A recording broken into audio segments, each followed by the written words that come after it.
예, 8월이 시작했습니다. 올해 주어진 날수로 계산해 보니까 60% 시간이 지났고요. 40% 시간이 남아 있는데 8월 역시 또 기대감을 가지고 출발합니다. 8월 우리 시장은 어떤 모습을 보여줄지, 또 앞서 말씀드린 것처럼 어떤 주식들이, 섹터들이 반등의 주인공이 될지 궁금한데요. 이베스트 투자증권 디지털 사업부 염승환 이사님과 오늘 딥사이드 진행하겠습니다. 어서 오십시오. 네, 안녕하세요. 예, 정말 1월부터 6월까지는 고난의 시간이었고요. 네. 7월에 숨을 조금 쉬는 구간들로서 8월을 맞이하는데요. 8월 체크해야 될 이벤트하고 전망 어떻게 보시는지 말씀해 주세요. 네, 확실히 이제 7월 들어서면서 좀 느꼈던 게 그 6월까지 악재로 작용하던 게 이제 악재로 작용을 안 하더라고요. 물론 뭐 그게 좋아져서 그런 건 아닌데 시장에 좀 관심사가 좀 바뀌어버린 것 같아요. 그러니까 뭐냐면 물가에서 그러니까 물가 높은 건 아는데 물가도 지금 최근에 뭐 국제유가라든가 이런 걸 보면 뭐 결국 꺾이지 않을까. 이런 좀 기대감이 높아진 상황에서 요즘에 뭐 미국도 마찬가지로 뭐 바이든 대통령도 그렇고 지금 계속 화두가 되는 게 미국 정치권에서는 그러니까 뭐 그 여당 쪽이죠. 이쪽에서는 경기 침체 우리 아니다. 이렇게 주장을 하고 네. 그다음 또 반대로 공화당은 경기 침체 아니냐. 이렇게 지금 이제 맞붙고 있거든요. 이제 결국 이제 11월 중간 선거 앞두고 약간 이제 좀 지지율도 지금 되게 좀 중요한 시기잖아요. 시장은 사실 정부 관계자들의 말을 신뢰하는 편은 아니죠. 네, 아직. 아니죠. 예, 예. 근데 이제 그렇게 자꾸 주장을 하는 건 네. 미국 연준도 이제 경기를 신경을 쓸 때가 좀 왔다는 거죠. 그동안은 경기보다 무조건 물가 잡기에 그냥 그렇죠. 올인을 예. 했는데 이제 뭐 지금 바이든 행정부의 스탠스도 그렇고 물가는 좀 잡힐 것 같고 그 다음에 따라오는 게 사실 이거 연준이 의도한 거잖아요. 경기 침체를 사실상 의도했다고 볼 수밖에 없는데 그게 조금씩 이제 지표로 나오는 거죠. 실제 2분기 GDP가 역성장이 나왔거든요.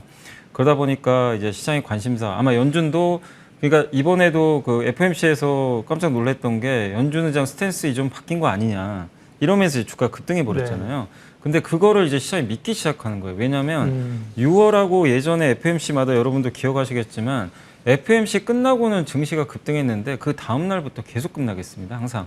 근데 이번에는 이제 FOMC 끝나고 나서도 좀 계속 올라가요. 그러니까 확실히 시장이 이제는 좀 연준 의장이 좀 말을 좀 믿기 시작했고 그 배경에는 결국 이제 경기 침체가 오기 때문에 이거 뭐 정책 스탠스 결국 바꾸는 거 아니냐 이 기대감이 깔려 있는 것 같습니다. 그래서 8월달 증시는 어쨌든 조금 더 반등을 좀 하지 않을까 일단 이렇게 좀 보고 있고 긴축의 강도가 좀 완화될 가능성이 좀 높아진 상황이고요. 물론 이제 9월까지는 계속 뭐 금리 올리겠지만 이미 시장은 좀 내년을 바라보고 있다 이렇게 보시면 되겠고 8월 3일날 이제 내일 모레죠. 오펙 플러스 회의가 있는데 물론 뭐 사우디가 증산을 크게 하기는 어렵겠지만 그래도 이제 9월에 있을 오펙 플러스 회의에 대한 또 힌트도 얻을 수 있을 것 같아서 한번 지켜보시고 역시 제일 중요한 게 8월 10일 날 물론 이제 물가가 좀 꺾일 가능성이 좀 있다고는 하는데 미국의 소비자 물가 지수가 또 너무 높게 나오면 다시 또 시장이 또 약간 불안해질 수 있잖아요. 그래서 8월 10일 미국 소비자 물가 지수 그리고 역시 8월 25일 날 뭐 이번에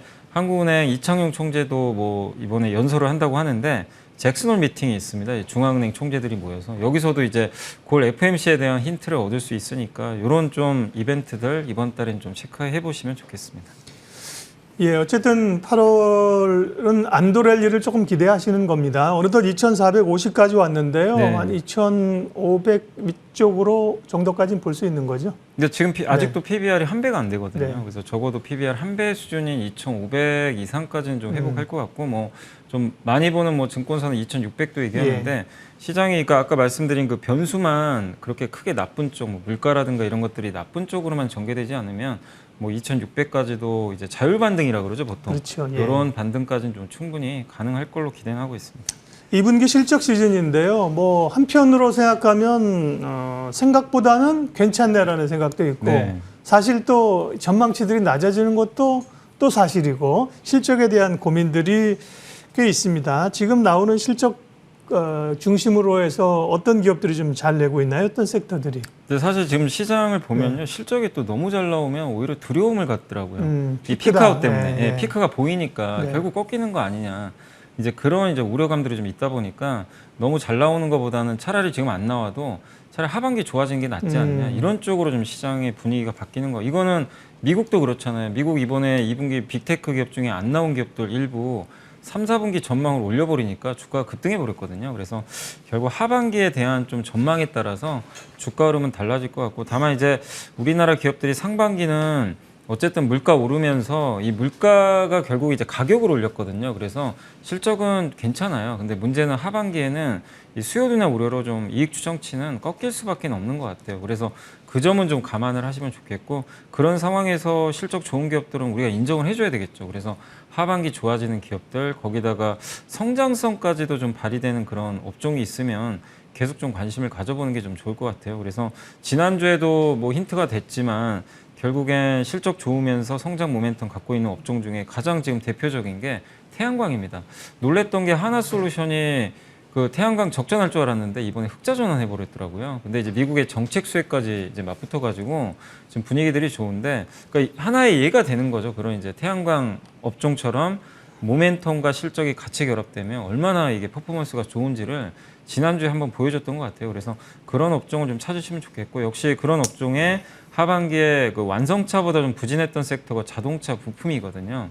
이 차량용 반도체가 좀 부족해서, 근데 이쪽은 좀 좋아질 가능성이 높아졌고, 방산도 좀 여전히 뭐 하반기 긍정적인 그림이 예상되고, 또 2차 전지 그동안 소재가 좋았는데 셀 업체들도 좀 이 하반기에는 조금 더 좋은 모습이 예상됩니다. 왜냐하면은 뭐 미국이 이제 본격적으로 투자 들어가기 좀 시작하는 데다가 이 원자재 가격이 좀 최근에 떨어졌거든요. 그래서 2차 전지 셀도 실적 개선 기대감이 예상되고, 그리고 이번 2분기도 좋았지만 하반기 역시 긍정적으로 보고 있는 섹터 중에 하나가 그 의료기기, 이런 섹터들도 여전히 뭐 수출도 되게 잘 되고 있더라고요. 그래서 몇 개 업종만 제가 좀 말씀드렸지만 하반기에 좀 실적과 성장성이 나오는 그런 업종들 많지는 않지만 그런 쪽을 좀 찾으셔가지고 대응을 하시면 좋을 것 같습니다.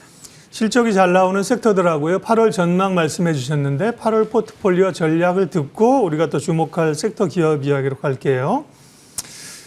원고에 써 있는 질문은 이겁니다. 하락에 지친 동학개미들 본전이 오면 팔아야 되나? 본전이 오면 팔죠. 근데 본전 오겠어요? 지금 사실은 손실 난 게 좀 축소되는 그런 구간이지. 네. 아마 지금 올라왔다고 해서 이제 플러스인데 팔아볼까? 그런 분들 많지 않을 거예요. 네. 그러나 다만 어쨌든 하반기를 놓고 봤을 때 올라오면 좀 비중을 줄이거나 포트를 재편해야 된다는 시각도 꽤 있습니다. 동의하세요, 이사님? 네, 저는 뭐 적극적으로 좀 포트를 재편할 필요는 있다고 네. 보고요. 그러니까 지금 뭐 여기서 뭐 굳이 막 손절할 필요는 없을 것 같아요. 네. 아직도 뭐 아까 말씀드린 대로 PBR이 1배가 안 되는 구간이기 때문에 2,500, 뭐 많게는 600까지는 한번 회복이 될 것 같은데, 그 구간에서 그냥 마냥 뭐 아무 종목이나 넉놓고 있는 것보다는 확실히, 그러니까 이제부터 중요한 거는 사실 지난 6월까지만 해도 그러니까 7월 중순까지는 시장도 그렇고 이렇게 뉴스나 보면요 항상 그 매크로 얘기밖에 없었어요. 뭐 그렇죠. 경제가 예. 어떻고 물가 어떻고. 근데 7월 후반부로 갈수록 갑자기 분위기가 바뀐 게 이 기업, 그러니까 종목 장세로 바뀌고 있어요. 그러니까 정책 모멘텀,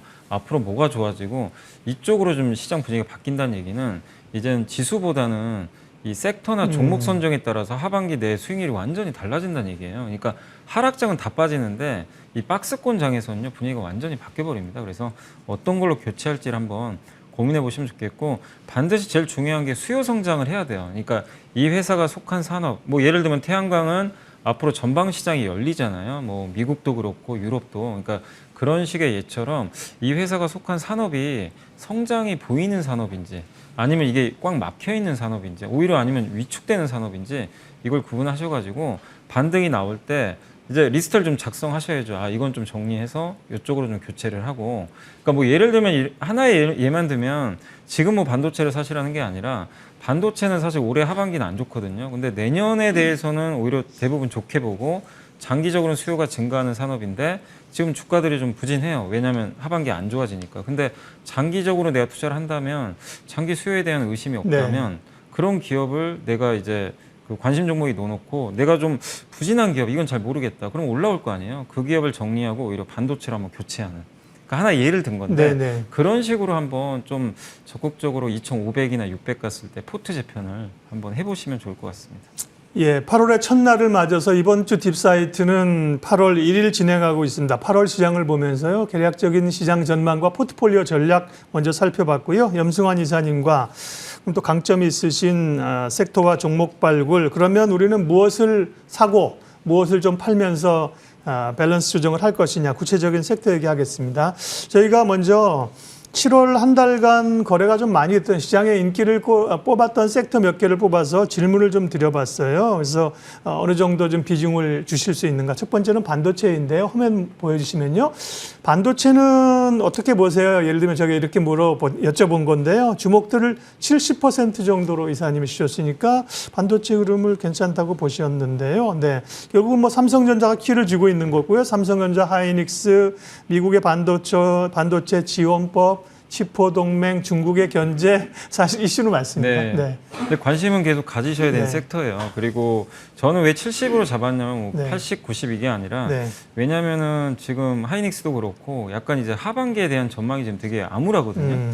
그러다 보니까 지금 뭐 여기서 갑자기 하반기 안 좋은데 8월에 주도주 돼가지고 막 주가 급등하기는 쉽지 않고 또 7월에 이미 어느 정도 올라왔거든요. 그래서 저는 한 8, 9월은 반도체가 좀 쉬어갈 것 같은데 이게 오히려 이제 쉬어갈 때 그냥 우리가 도망갈 게 아니라 내년을 보고 좀 비중을 늘려야 될 그런 구간으로 봅니다. 근데 이제 아무래도 주가가 좀 쉬어가면 주목도는 떨어지겠죠, 당연히. 그래서 일단 대형주 삼성전자나 하이닉스는 좀 쉬어갈 수 있다는 측면으로 보시고 다만 반도체 장비 쪽은 좀 괜찮다고 보는 게 뭐 미국도 좀 투자 들어가겠지만 우리 한국에서도 반도체 그 투자 관련해 가지고 정부 정책이 하나 발표가 됐잖아요. 예. 그런 것들에 대한 구체적인 안들이 계속 나올 가능성이 있습니다. 그래서 오히려 좀 8월에는 반도체 중소형주 쪽이 조금 더 좋을 것 같고 삼성전자와 하이닉스는 약간 좀 쉬어가는 그런 구간. 다만 투자 전략 관점에서는 그럴 때 좀 비중을 늘려보자라는 좀 말씀을 드리고 싶습니다. 그러니까 반도체는 삼성전자, 하이닉스보다는 소부장 쪽이 조금 더 투자의 기회가 있고요. IT 부품주들도 최근에 보면 애플이 실적이 안 좋을 걸로 생각했는데 애플 실적이 좋게 나왔고요. 네. 그 전에 이미 LG노텍이나 BH나 이런 게 올랐고요. 휴대폰 부품주들 최근에 흐름도 괜찮더라고요. IT 부품주 좀 얘기해 주세요. 그러니까 이게 IT 부품주 같은 경우도 지난번에 중국의 스마트폰 출하량이 갑자기 이제 증가를 해서 한번 올라왔는데 네. 실제 판매량은 좋지가 않았어요. 실제 이제 발표된 중국의 판매량은 오히려 역성장을 했기 때문에 중국 비중이 높거나 하는 기업들은 좀 올랐다가 또 한번 약간 흐지부지 될 수도 있어요. 근데 이제 중요한 건 어차피 중국도 너무 역성장 폭이 크기 때문에 시간의 문제라고 보고 있습니다. 그래서 중국 스마트폰 섹터는 뭐 당장 간다기보다는 내년을 보시고 역시 좀 비중을 늘려가는 게 맞는 것 같고 다만 단기적으로 모멘텀을 받을 거는 아이폰 쪽하고 삼성의 폴더블 폰 쪽인 것 같아요. 그래서 8월 10일 날 삼성 폴더블 폰 이제 그 공개가 되니까 관련해서 부품주들 하고요.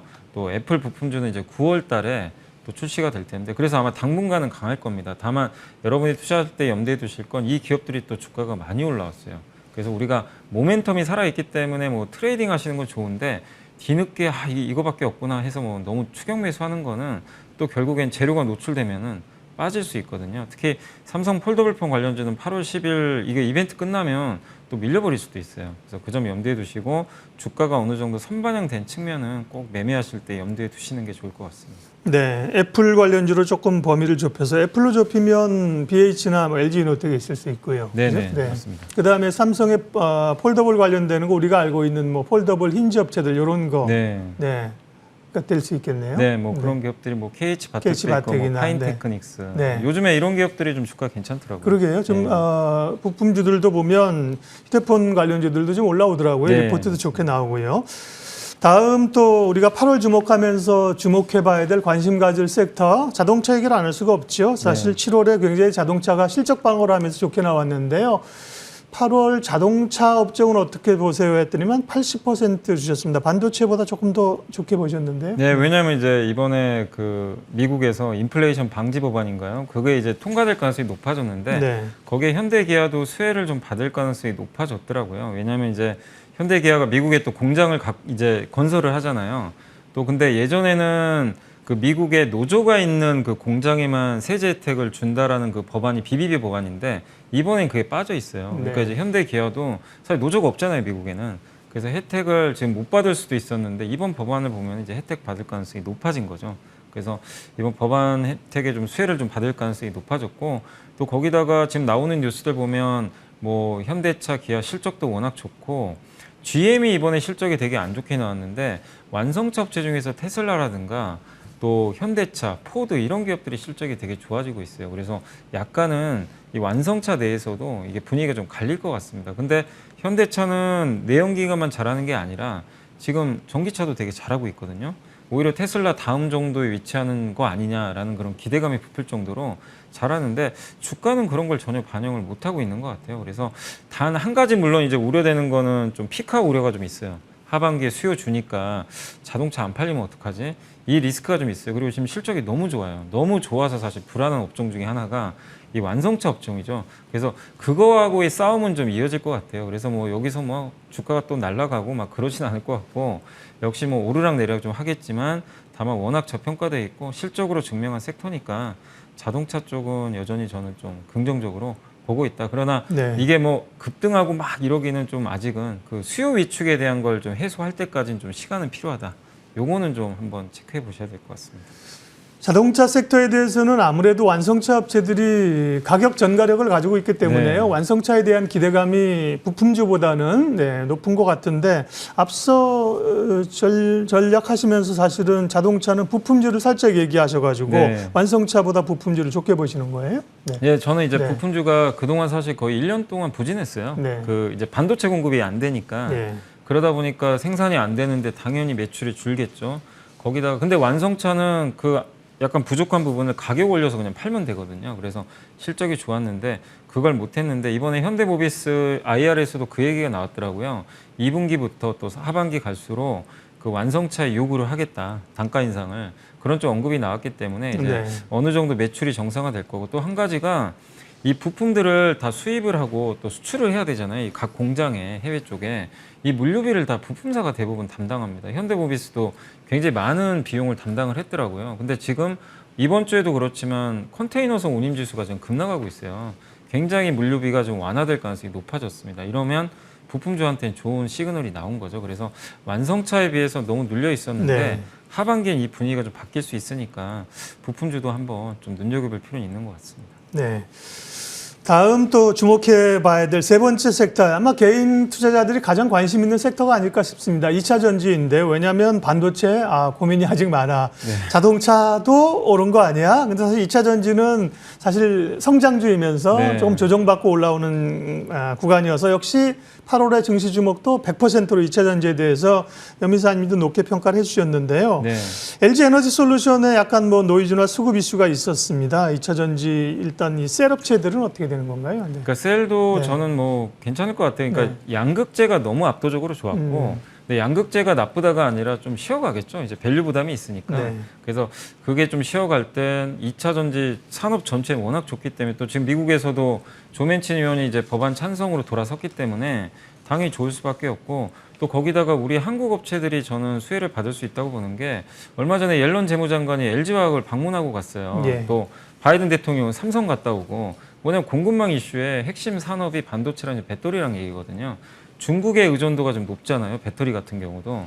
근데 미국은 이제 중국을 배제하겠다는 의도를 분명히 좀 밝힌 것 같습니다. 그러면 한국과 같이 가자는 얘기죠. 근데 지금 미국의 이 법안이 통과되면 미국의 배터리 공장들이 또 많이 건설될 수밖에 없는데 한국은 지금 벌써 이미 깃발 꽂아놨죠.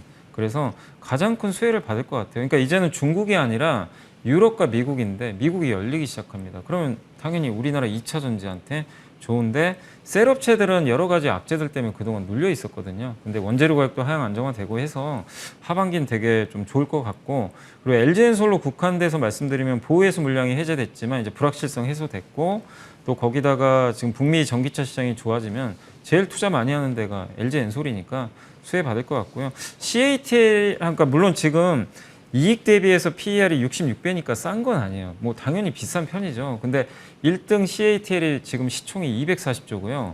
LG엔솔이 한 100조 가까이 되거든요. 근데 저는 이게 너무 과도하게 좀 벌어진 것 같아요. 그래서 적어도 LG엔솔이 조금은 메꿀 수 있는 흐름도 나올 수 있으니까 예. 셀업체 관심 필요할 것 같습니다. 2차 전지는 상대적인 얘기를 하는 겁니다. 그다음에 각각의 투자 스타일에 따라서 다르셔요. 네. 염승환 이사님의 시각은 소재나 장비보다 그동안 눌려 있었던 셀업체 조금 더 주목하는 게 좋겠다는 말씀이시고요. 마지막으로 저희가 또 주목해야 될 섹터로 저희가 뽑은 걸로 질문을 좀 드렸습니다. 제약바이오도 사실은 뭐 코로나 재확산이 아니더라도 관심이 있는데 어떻게 보세요? 질문 드렸는데 50% 중립적인 수준으로 주셨으니까 제약바이오는 좀 제한적으로 보시나요? 네, 아니 왜냐하면 이미 네. 한번 벌써 움직였죠. 올라서, 이들 예. 섹터보다. 그리고 그때 6월에 증시 급락할 때 제약바이오는 안 빠졌어요. 이제 왜냐하면 그때 오미크론 BA.5 이제 변이 바이러스라든가 원숭이 두창 관련해서 이런 이벤트들이 갑자기 생기다 보니까 주가가 이제 견조했었죠. 그리고 그때 6월에 또 빠졌던 이유 중에 하나가 이제 경기 침체 우려도 있었는데 이게 경기랑 상관없는 업종이 헬스케어거든요. 그래서 선전을 했기 때문에 아마 8월에는 좀 약간 소강 국면으로 좀 가지 않을까 이렇게 좀 보고 있습니다. 그래서 바이오주들이나 이쪽은 뭐 이번 달에 이렇게 뭐 아주 서프라이즈한 그런 것보다도 이 안에서도 역시 그 실적 찍어주는 기업들 위주로만 선택하시면 좋을 것 같고, 제가 봤을 때는 역시 만약에 제약바이오를 한다면 삼성바이오로직스나 셀트리온 쪽에 계속 관심을 가지시는 게 좀 맞지 않나 싶어요. 왜냐하면 삼성바이오로직스도 이번에 2분기 어닝 서프라이즈가 한번 나왔었고 주가가 여전히 견조하고, 미국의 4대 전략 물자 중에 또 하나가 이 CMO거든요. 이 제약바이오 원료의약품이죠. 그거 세계 1등 기업이 삼성바이오로직스니까 여전히 뭐 좋은 모멘텀이 있고, 그다음에 요즘에 제가 보고서를 보다 보니까 셀트리온도 목표 주가를 많이도 올리기 시작하더라고요. 예. 애널리스트 분들이 그동안 안 좋았는데, 그래서 여러 가지 2분기 실적 기대도 있고 또 내년에 미국의 이제 주요 또 바이오 시밀러들이 또 진출을 하게 되거든요. 물론 내년 성과는 봐야 되지만 그런 기대감들이 남아 있으니까 제약 바이오를 한다면 이런 대형사로 좀 압축을 할 필요가 있지 않을까라고 말씀을 드리겠습니다. 삼성바이오는 생각보다 실적이 좀 좋게 나왔고 셀트리온은 조금 시장 기대치는 못 미쳤는데요. 조금 조정세로 관심 있게 갑니다. 8월 시장을 어떻게 보고 대응할 것인가, 또 유망하게 보는 섹터들에 대한 질문들을 염승환 이사님께 드렸는데요. 그 주목도 수준으로 순서를 한번 마지막으로 매겨보면 2차 전지가 제일 위였고요. 자동차, 반도체 순입니다. 오늘 이 딥사이트 내용은 저희 머니투데이 방송을 통해서 다시 한번 확인하실 수 있습니다. 8월 전략에 참고하시고요. 이베스트 투자증권 디지털 사업부 염승환 이사님 오늘 함께 해주셨습니다. 고맙습니다. 네, 감사합니다.